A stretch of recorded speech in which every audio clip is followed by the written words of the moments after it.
Companies with engaged employees experience lower turnover, higher productivity, improved communication and collaboration, enhanced customer service, and increased sales.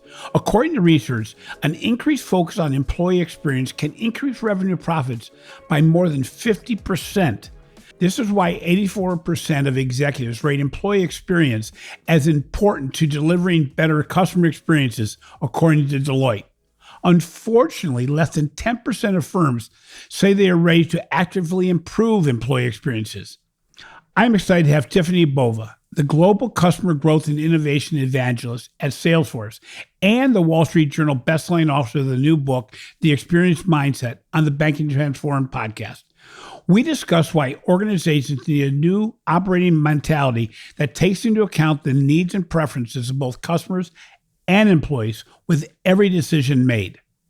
Whether a customer receives positive or negative experiences with your business is almost always based on the perceived quality of the interaction they had, either directly or indirectly, with one of your employees. Bottom line, if a bank or credit union cares for its people, they feel engaged and empowered.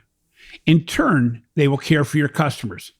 So welcome to the show, Tiffani. First of all, congratulations on your new book and being a top 5 bestseller after only a few weeks in the marketplace. That's pretty amazing. Thank you, Jim. Yeah. Before we begin, can you share a little bit of your background with our audience and why you decided to write another book, The Experience Mindset?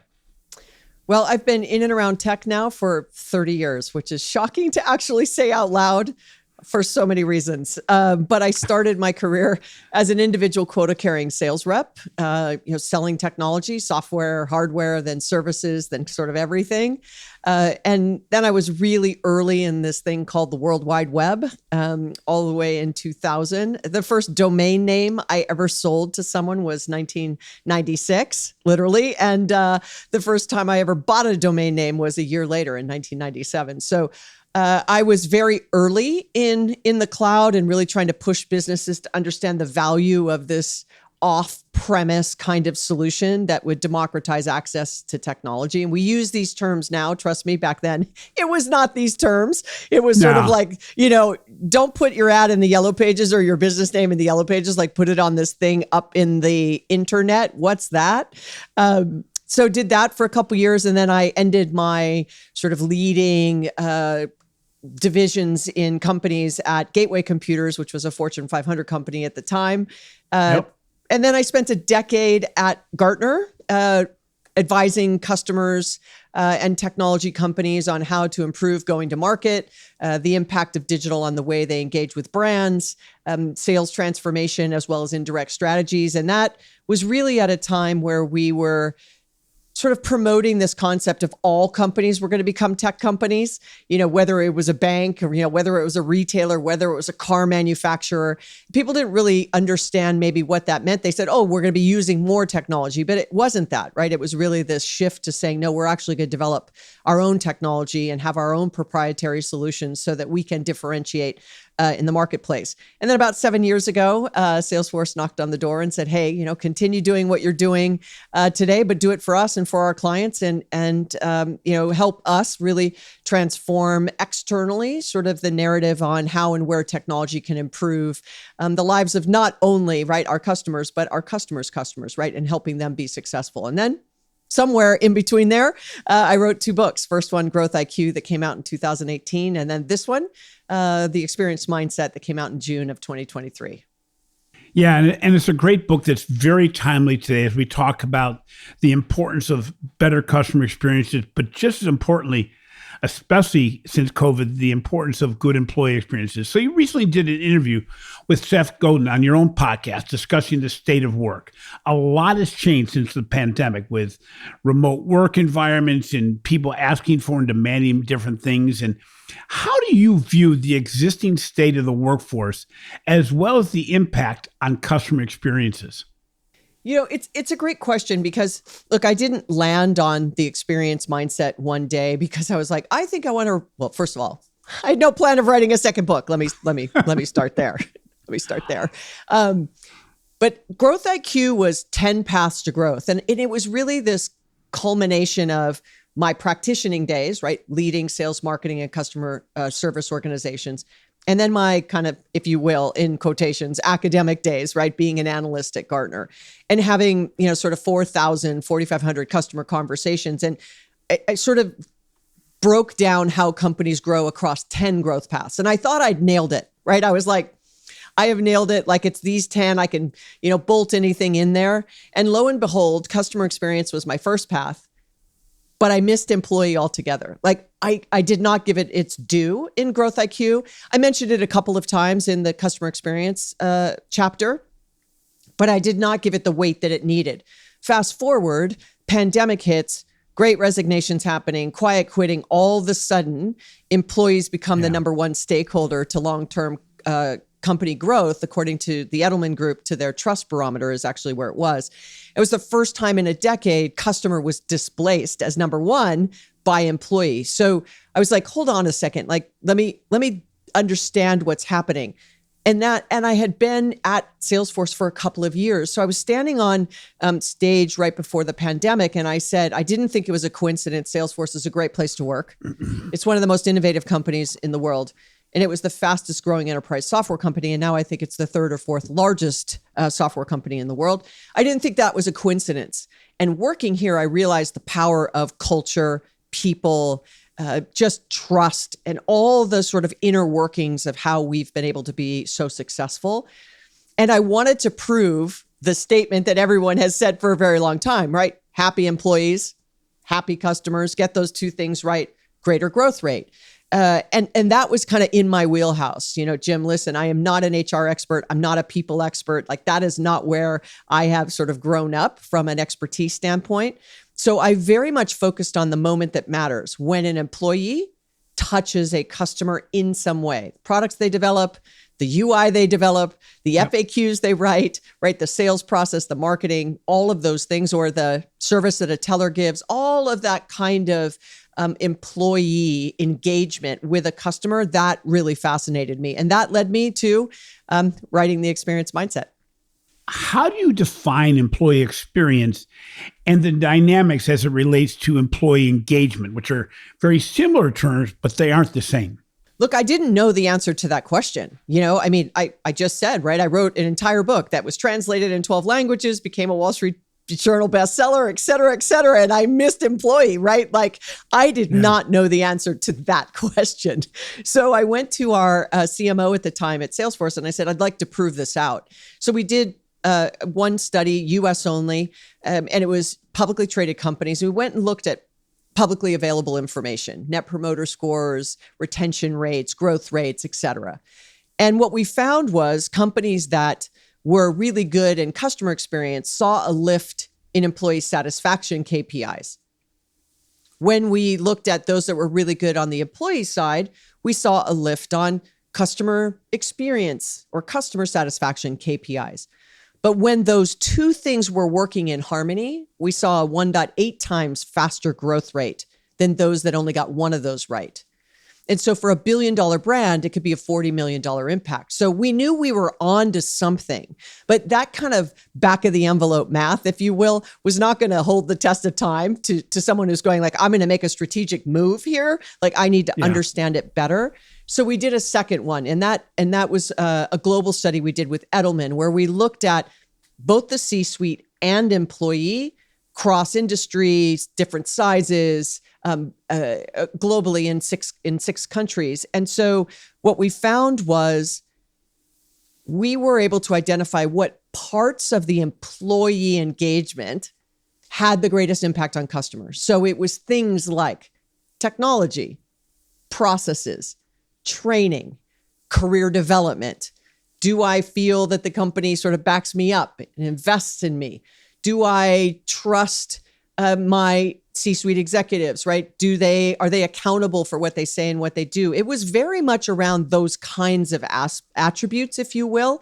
And you could see a direct correlation then to their ability, their willingness, the opportunity for them to go that extra mile, to do what was necessary and do it with a smile on their face, right? I mean, at the end of the day, like, am I happy at what I do? And if I am, customers will feel it. If I'm miserable in my job, customers will also feel it, right? And so those were really the areas. And I sort of categorize that into people, process, tech, which should be no surprise. But I added the fourth one of culture. And it was really across those four aspects we were able to identify that had the greatest impact on customer experience.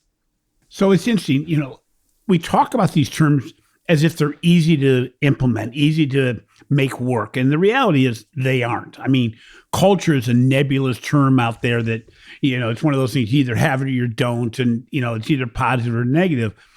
Yet, what do you see as the biggest challenge to creating an environment for a great employee experience? How do you consult organizations to actually walk the walk as opposed to simply talking the talk? Oh, such a great question. So, I'm going to hone in on one part of the research we found. So the C-suite, 52% of them agree that the technology that they use is working effectively. So 52% agree it's working effectively, which then says, quick math, 48% no, it isn't. So put that aside for a second, right? Okay. Then we said, all right, employees, what do you think? 32% of employees agreed the technology that they were using helped them, was working effectively and helping them be more productive. So we already had a gap, right? 52, 32. So a 20-point spread already. But the killer was only 20% of customer-facing employees agreed the technology they were using allowed them to collaborate easily, right? Was seamless, was effective and efficient to allow them to do their job.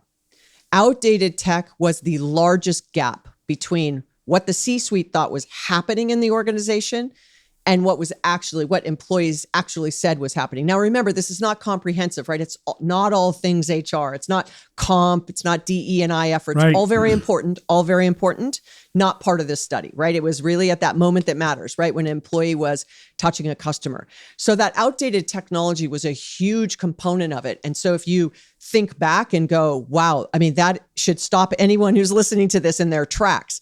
But the second side of that was, and this was separate research we had done with MuleSoft, which is a company that Salesforce acquired. The average enterprise has a little more than 1,000 applications in it. 1,000 applications, individual applications. Now, some of those are HR and finance and should be carved away, right? Obviously, not everyone should have access to it. But only 26 or 27% of those 1,000 applications are actually integrated. So now let's go back to the stat. Only 20% of customer-facing employees agree the tech they're using, and only 27% of the 1,000 applications that an average enterprise has is integrated. Who bears the brunt of that lack of integration? Oh, no employees, doubt. Right? And so as a customer, you call into a call center and you need help, and you get frustrated because it takes 20 minutes to do something, or an employee has to pass you around to 3 people, or they give you the wrong information, or they don't even know who you are. It's not like the employee wakes up every day and goes, you know what, today is the day I'm just going to really piss off all the customers. I'm just going to be a jerk on the phone. What's interesting is in the old days, when the expectations were lower, the reality was those customer service reps killed them with kindness. They did the best they could with what they had. But on the other side, the customers weren't necessarily expecting much more than that. They wanted more than that, but they understood that the dynamics weren't there. Today, consumers know that you should know them. They know that you have the ability to understand them better, and they don't get it when you don't. And that makes it really difficult. I had a situation. But the point underneath that, Jim, but the point underneath that, Jim, is the fact that you are correct, right? Customer expectations are at an all-time high. 88% of customers say the experience they have with a brand is as important as the products and services that brand is selling to them. So experience is critical, right? But the keepers of those brand promises, the keepers of delivering on that client expectation is not the C-suite, right? It is the employees, right? By the way, it's not the IT area either. Absolutely. So we have to just do a better job. And I think during the pandemic, back to one of your original questions, during the pandemic, it shined a spotlight on the lack of investments we've actually made for employees over the last couple of decades, as we have raced to satisfy the increasing expectations of customers, right? As customer experience increased, we, the collective we, companies, reduced the effort a customer would have to put forth to do something with a company, right? One click buy. I used to have to drive to a store, park, take 3 hours. Now, on my phone or with my voice, I can order something and it shows up at the house same day or within 2 hours. I mean, right? That is exceedingly incredible bar to have to jump over, right? For companies to keep up pace. So we've been racing towards that. And unfortunately, the research showed we left our employees behind. We've actually increased the effort for employees to have to be able to deliver on these expectations. And sometimes they're unrealistic, but let's just call them customer expectations. And during that effort increasing for the employee, their experience has gone down. Their satisfaction has gone down, or it's remained constant, if not flat. Well, it's interesting because it really gets down to democratization of data and insights as well. It used to be, it still is at many financial institutions, I know that I know that if I went to that financial institution and got behind the doors and said, tell me everything you know about me, it would blow my mind in a positive and maybe a negative way. On the other hand, there's no employee and no area of the bank that is empowered to take data and insights and deploy them against the customer experience. So again, your gap becomes even more broad because the employee or the divisions of the financial institution want to do better, but they're not given the tools, as you said, the technology, but even more so, the information that's behind that technology to deploy their insights better. I mean, and what happens is you almost count the employee out. I look at things like Hulu and Netflix where, major decisions are made behind the scenes to make my viewing experience better.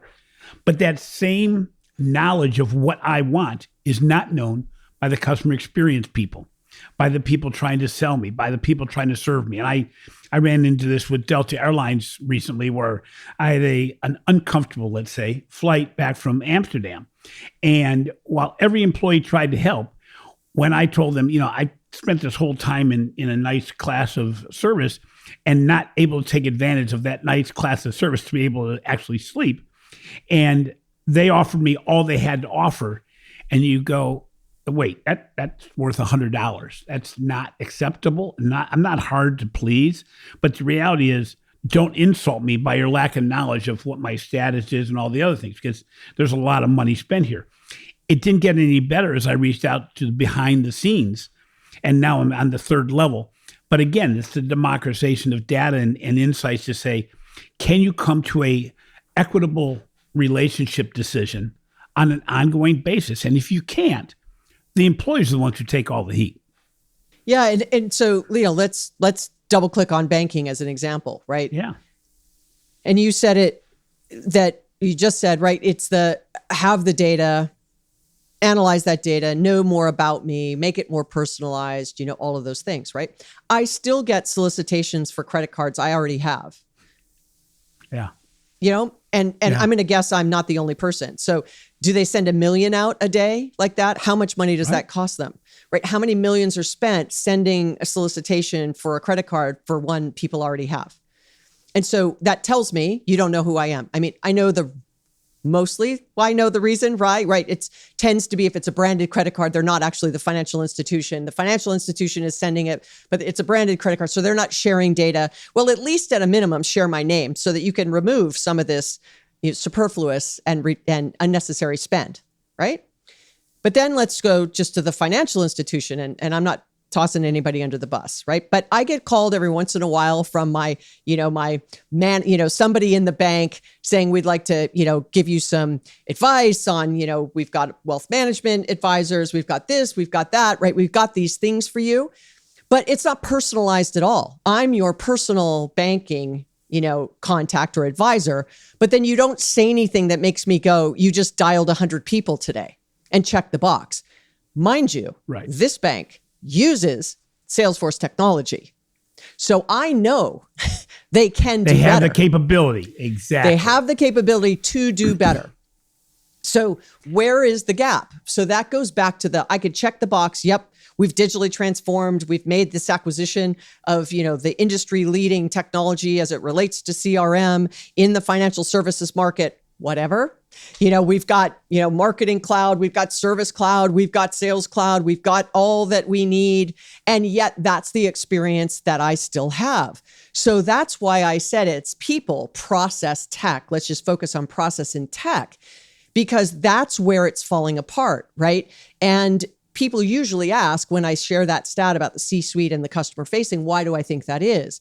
Well, has the C-suite at the bank, had the C-suite at the bank gone and been a teller a day, a month? Have they worked in the call center a day, a month? Have they made those wealth calls, right? Or, advisor calls a day, a month? Have they done things that's gotten them more connected? Or do they manage the business off the fantastic spreadsheet roll up, presentation that is very sterilized from the meat and potatoes of what's happening? And if you think that that's not what's going on, Undercover Boss is a perfect masterclass in how many leaders go, I did not know this was going on. And in my mind, when I watch that show, I'm like, I don't know how you don't know that's going on, right? But now you'll hear, the Uber CEO is driving in the back, he's driving for a day and he learned all these things. Or the Starbucks CEO is spending 1 hour as a barista. You're like, why not just spend like a full day, like open the store, work the shift, close the store, order the stuff, stock the room, like work the drive-through, like actually do it. And you'll start to see what's going on. Or, from a very large online retailer, right, who pretty much sells, everything to everybody all the time, go work in the warehouse, be a driver without air conditioning in 105-degree heat, and have the requirement of a 2-hour delivery that the customer expectation has increased. And you're not, you intuitively understand we need to do it, but actually living it gives executives a very different perspective on what the teller needs, right? What the wealth manager needs, what the mortgage broker needs, what the financial advisor needs. It's very different than what you're getting as you get higher in the organization. It becomes further and further disconnected from the reality of your people. It's interesting, Tiffani, that so many organizations believe that they can write a check to make it go away or make something happen. It still gets down to leadership. And we're seeing it in every podcast we do. We can tell the successful from the less successful based on top leadership. Because again, to your point, just being out there for a moment and saying, oh, this is what it is, or I bought this technology to make it better for employees and make a better customer experience without seeing it through and saying, are we implementing that technology correctly? Are we using Salesforce, in your example, correctly to actually deploy that final mile? Because, just simply buying the tech doesn't do it. You have to again, walk the walk rather than talk the talk.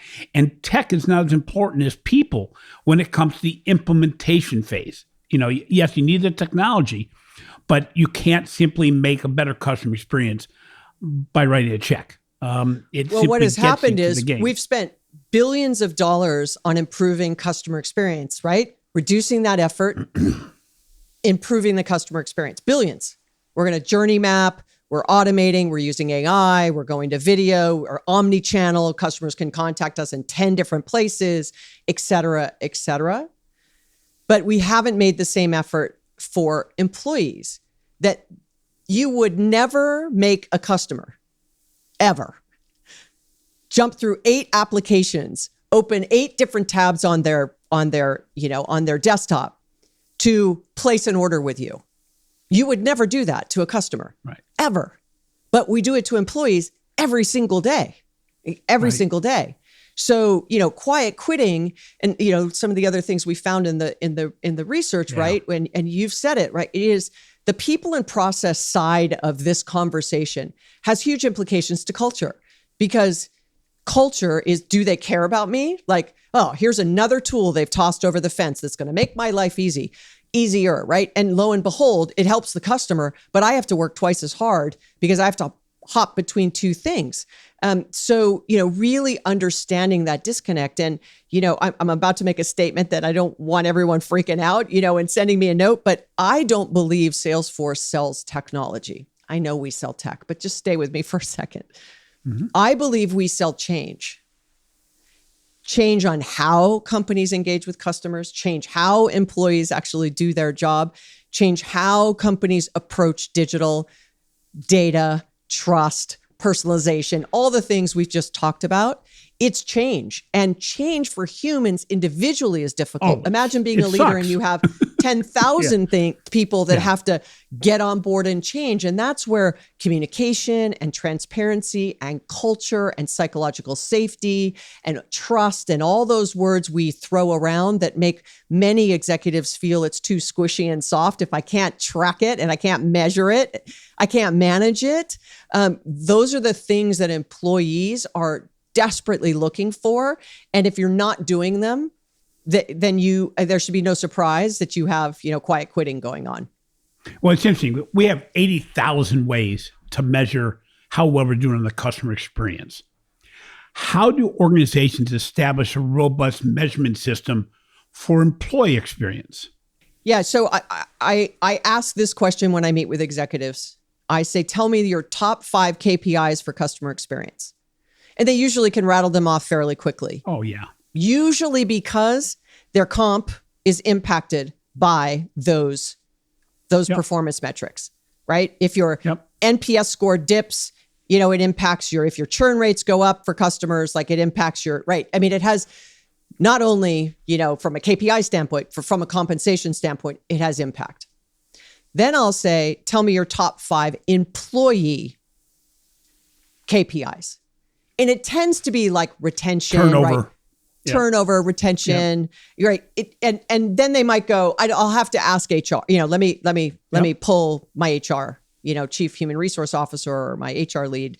Let me ask them sort of what are the metrics. So right away, that tells me comp isn't impacted as it is on the CX side, that they're not as in tune to what it is. And so, for example, if Net Promoter Score is one that's on the customer experience side, are they doing eNPS or Employee Net Promoter Score? If it's a customer effort score, are they doing an employee effort score? If they're doing employee status or customer satisfaction, are they doing employee satisfaction, which they tend to usually do? If they're doing customer churn rate, are they doing, employee churn rates, right? Or that retention, they're usually doing those. But you very quickly start to see that the metrics are very robust, well understood, have some length in them, right? Where they're learning, they're spending, they're testing, they're piloting, but we don't see that on the experience for the employee side. So I just asked that one question. Map me out, one for one. Do you have like KPIs for C as you do for E and vice versa? So let's take a short break here and recognize the sponsors of this podcast. We'd like to thank our sponsor, Microsoft. See how Microsoft can help unlock new opportunities at speed and scale through innovative business processes, delivering differentiated customer experiences across channels, innovating new products and services, and redefining new ways of thinking. Find out more at Microsoft.com/financial services. Welcome back to Banking Transformed. So I'm joined today by Tiffani Bova, Growth and Innovation Evangelist for Salesforce and publisher of the new book, The Experience Mindset. We've been discussing the importance of creating exceptional employee experiences that provide better customer experiences. So Tiffani, you mentioned before our break that you had a little something that may be an epiphany or something that is being said or misunderstood about what Salesforce is with regard to what their role really is. When you look at a tech company, one of the challenges that I come across, not at Salesforce specifically, but most tech companies, that they sell great tech, they sell great solutions. The buyer knows why they're buying it. They know that they need it. But we don't help the buyer with that final mile. We don't help the buyer understand how to implement it in a way that can make a difference. What is getting in the way of tech companies actually making sure that their solutions are used the way they're meant to be? When I first got here, so now it's a little more than 7 years. I got here in March of 16. The first 6 months, I really spent time with customers, right? Having conversations and listening and learning, because I hadn't been on the vendor side now for a decade, right? So coming from Gartner, it was lots of vendors, but being on one vendor and also having to learn the technology, right? Because I didn't cover technology in that way. And one of the very first things I heard fairly consistently during that 6 months was, we deployed Salesforce, and I'm just going to focus on Sales Cloud or sales reps for a second. And our sellers aren't logging in. They're not using it. We're not getting the return on that investment. What can you help us do to make that happen? And initially I was very confused, right? Like, I'd be like, well, I don't know how, like, we don't control your people, right? Like, we don't train them. We don't inspire them. Like, we don't, we have no ability to influence your employees' willingness to use the technology. So I went back, after I'd heard it, about a dozen times, I went back to our customer success organization, to our leader at the time. And Maria Martinez, who is now the COO, Chief Customer Officer at Cisco, but she was our customer success lead at Salesforce. And she had been a client of mine when she was at Microsoft, when I was at Gartner. So we knew each other. So I went back to Maria and I was just like, hey, I'm a little perplexed, right? Like, what do we do in this situation? I mean, Jim, right to your point, like, how do we help our customers take advantage? And once again, I'm just talking about salespeople in this particular example. Right. Not use it as a very expensive Rolodex, which for those of you listening who don't know what that is. Or simply do nothing with it. I mean, we see so many firms that buy something, maybe it creates great reports. I mean, Salesforce creates great reports. So you get great reports and that doesn't move the needle. It simply gives you more information. Plus, at most tech companies, including Salesforce, it puts every sale at risk on an annual basis when that bill comes, because you go, well, what's the revenue? This is supposed to be a revenue generator, not a report generator. Yeah. And so we had this really interesting and illuminating and eye-opening conversation, because I hadn't looked at it this way, because I was not in the last mile.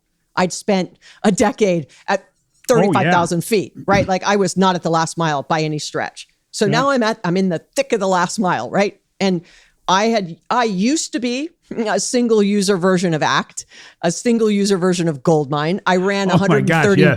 Yeah, I ran and WordPerfect. I ran $130 million recurring revenue business out of an Excel spreadsheet, pretty much, because of the fact that technology wasn't there yet. Now, fast forward, right? That is not the situation we're in now. Right. So this is why I said Salesforce doesn't sell tech, it sells change. So I start asking questions, and in the room of people telling me that it wasn't working, lo and behold, it was sales ops or revenue ops. It was IT. No leaders, no sales leader, no marketing leader, no customer success leader. So they were trying to push the rock uphill from an IT point of view, like, we've deployed it, we've trained, go be free. But there was no real change management, process assessment for them to say, hold on, why is this happening?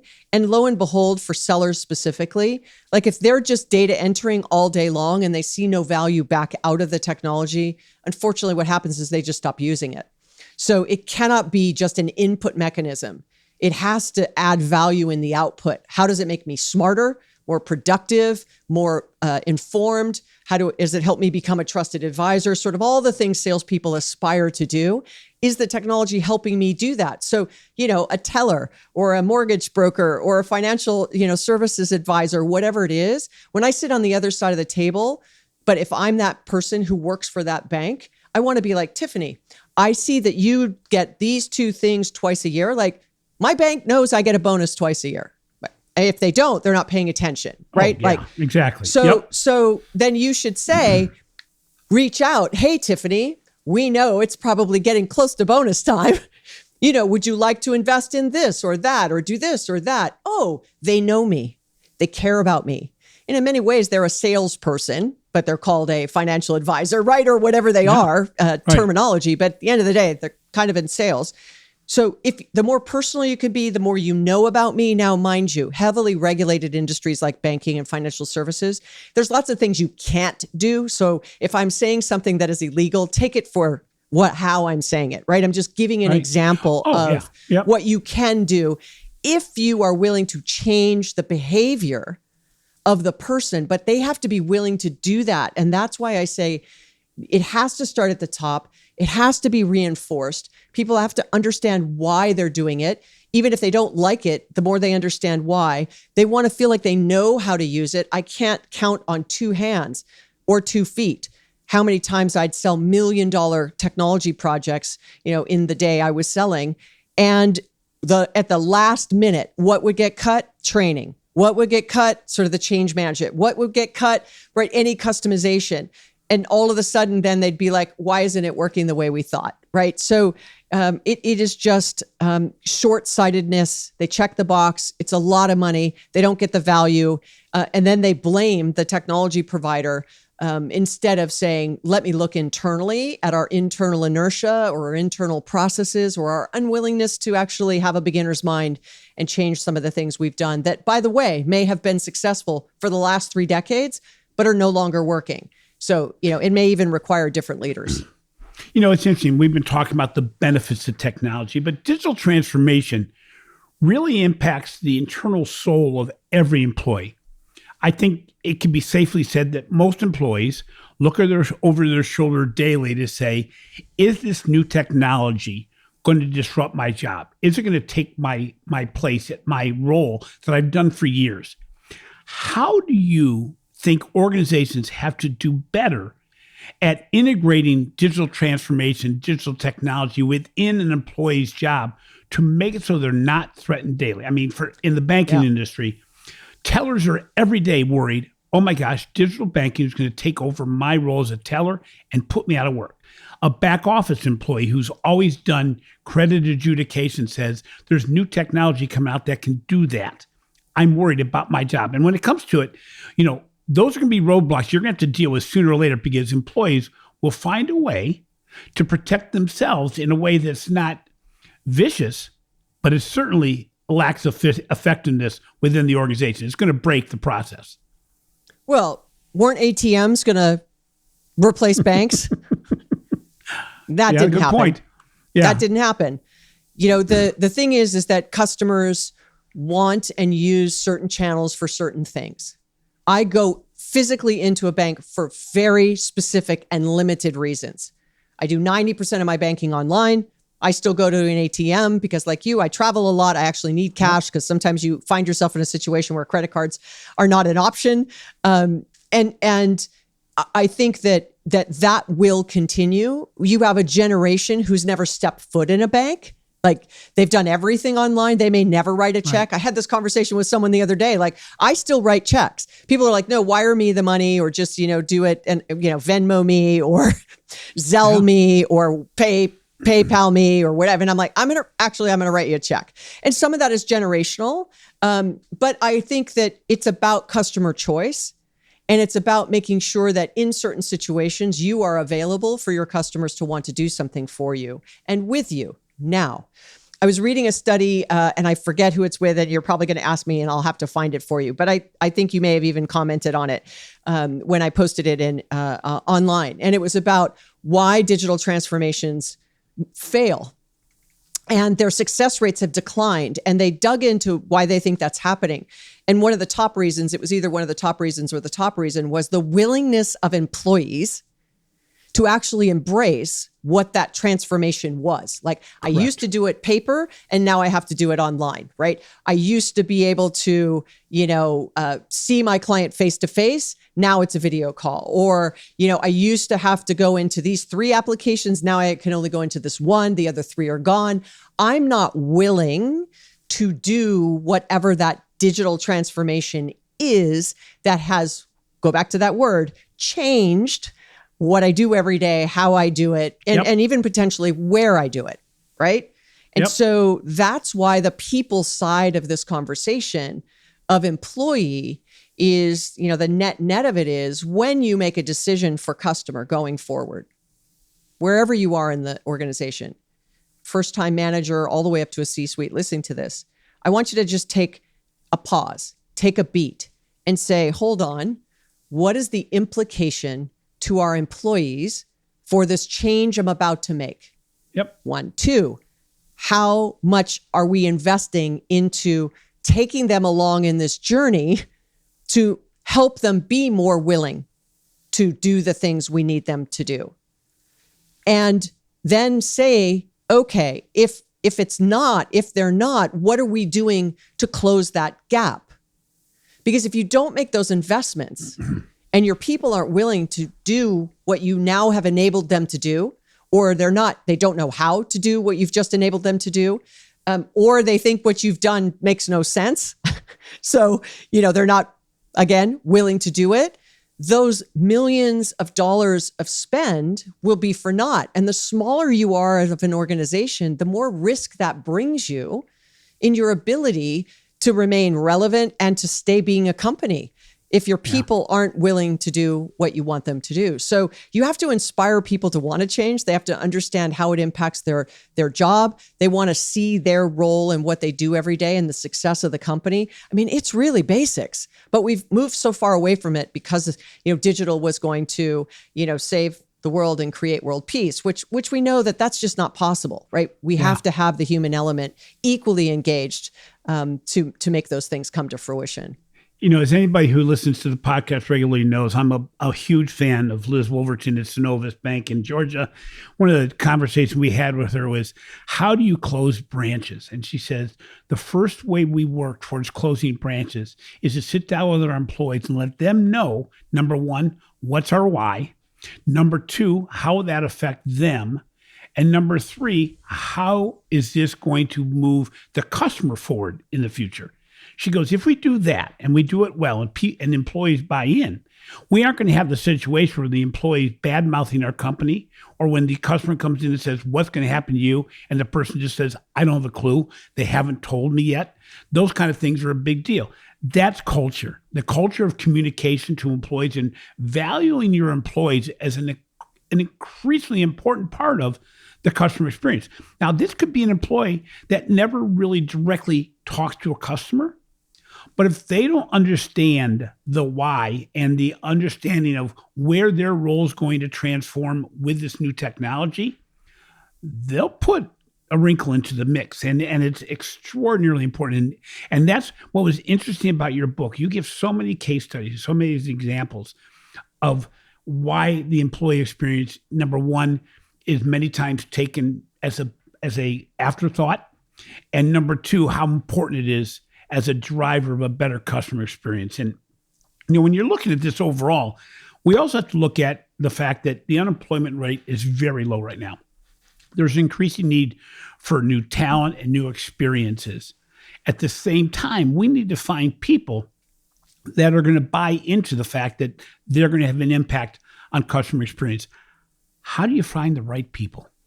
Yeah, and I worry that the low unemployment rate is a false positive, right? Is it low because people are quiet quitting? Right, exactly. And they're just collecting a paycheck and there's not a lot of open jobs, or they just don't have the willingness to go and get a new job and relearn something, and the lift that has to happen there.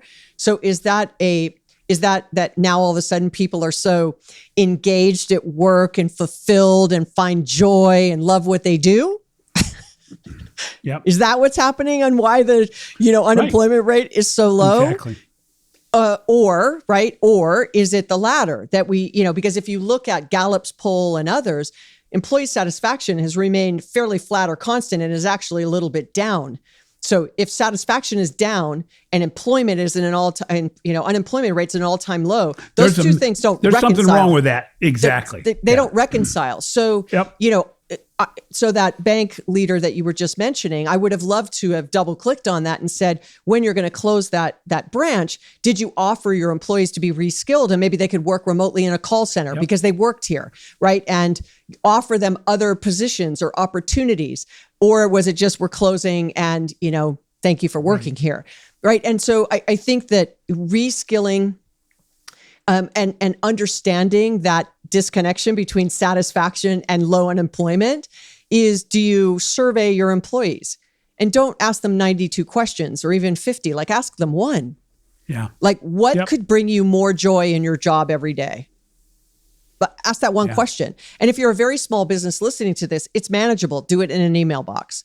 If you get to a middle-sized company, you're 250 employees sort of above, that probably won't work. You have to use a survey tool, let's say. If you're above 1,000 employees, it may be a more regular survey. But now if you're above 1,000 employees, let's survey each department and division and region and location, because they are different. A manager in one location may be knocking it out of the park, doing a great job. A manager in another location not doing a great job. But if you look at them collectively, it peanut butters it and it looks like everything is going along fine, right? And you don't have the ability to find hotspots or opportunities for improvement. So the second question I get all the time, is if this is so obvious, why isn't everyone doing it? Yep. Right? The KPI one you asked is sort of second. Yeah. Third is who owns it. And that's sort of a land grab, asset allocation, budget, headcount, power, control question versus, that's why I called it the experience mindset. But the third is literally where to start. And it is really here. That was my next question. Sit in the call center. Where do you start? Yeah. Sit in the call center. Go out with your employees while they're with customers, hear them in their conversations, find ways in which you can manage by wandering around, very Tom Peters, which I know we both love a lot of Tom. You were saying it, I'm going like, my gosh, I feel like I'm listening to Tom Peters again. Yeah. Yep. Management by wandering around. And it's no surprise, or it should be no surprise, that Tom wrote the foreword to my book, because, a lot of this is from, In Search of Excellence, and really kicked off my career understanding the power of that, and the power of this simple word of you have to care. And the way to care is to ask your employees, and not just ask them, but then capture the information, action it. And if you action it and fix it, great. If you action and you say, we're not going to fix it, to your point, Jim, tell them why not. So they may not agree with it, but now at least they go, I understand, right? I understand. Yeah. Like, your parents say get home by midnight, and you're like, I don't really understand why. It's just some arbitrary time, or 11 o'clock or 10 o'clock or whatever it is. And then they sit you down and explain why. You might not like it, but now at least they've explained why. Right. And maybe even you might get lucky as they're explaining. They might go, well, that's kind of a stupid reason. Go ahead. You can come home at 11. Right. Like whatever. But those are the very simple things. And I think as I've shared more and more of the experience mindset over the last couple of weeks, what I hear pretty consistently back is this is really basic stuff. Like these are things that leaders should be doing without it being, called out, or, lead from the heart, or, be more empathetic, or, listen more. I mean, we are having these conversations because it's not happening. So, I think that it's not a multi-million-dollar, multi-year project, bring in 10 consultants to fix your employee experience. Yep. This is ask your employees what's not working, then start working hard to fix it, just like you do for customers. Tiffani, a great place to end. And it's interesting because I was thinking about how I wrapped it up, and you said so many things that were in my mind as far as wrapping up. And the one I'd say to all my listeners is what we're talking about here is not something you don't already know. It is not something you probably don't know how to already fix. I highly suggest reading Tiffani's book, The Experience Mindset, because if nothing else, it will remind you, are we really doing it? Are we simply giving it we're doing that? Do you really know if you're doing it? Have you set up measurement tools to say you can measure it against it? And are you doing what Liz Wolverton does at Synovus around making sure their employees are well aware of the why and how it affects them before any major customer service impact is going to take place? Because if they don't get it, your customers are going to feel it. And, the takeaway from Tiffani's book is really, if you drive a great customer employee experience, it will impact a great customer experience and make for an overarching total experience that is really going to make a difference in the marketplace. It's easy to work the way everybody else is working and be middle of the road. It's really hard to do the tough stuff and to embrace change, as we say often on this podcast. So, Tiffani, thank you so much. I know that people can pick up your book on Amazon, any other place they buy books. And again, congratulations on making it to the top of the bestseller list for a book that's still relatively new. And you certainly hit a hot button I think a lot of organizations need to at least brush themselves up on. I said the same thing to Tom Peters, that, people could dig the book out from 1982 and reread it. They would learn as much as they did back in the 80s around what Tom Peters has said. The same goes with your book. Thank you so much for being on the show. Thank you for having me, Jim. And as always, I so appreciate your continued support of my work. So thank you so much for having me. Thank you. Thanks for listening to Bank and Transform, the winner of 3 international awards for podcast excellence. If you enjoy what we're doing, please take 30 to 45 seconds to show some love in the form of a review. It helps us to continue to get great guests. Finally, be sure to catch my recent articles on the financial brand and take advantage of the recent research we're doing on the Digital Banking Report. This has been a production of Evergreen Podcast. A special thank you to our senior producer, Leah Haslage, audio engineer, Sean Roll Hoffman, and video producer, Will Pritz. I'm your host, Jim Roos. Remember, investing in people is no longer a nice to have, it's a must have.